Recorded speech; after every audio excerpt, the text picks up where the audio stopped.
ovih poklone koje radimo i donacije koje dajete.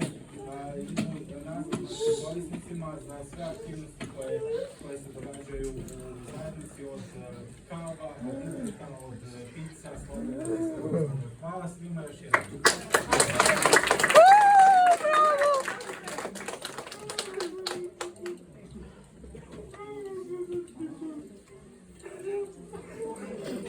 Ja dam.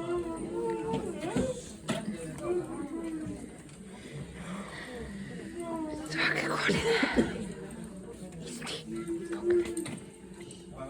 Evo, znači naši dragi prijatelji, hvala vam još jednom što ste došli, hvala što ćete nam pokloniti lijepu glazbu.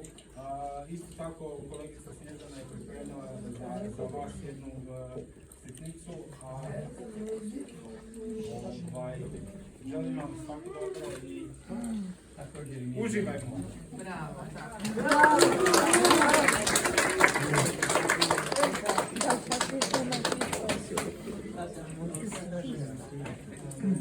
Ти более швайш, будем дальше.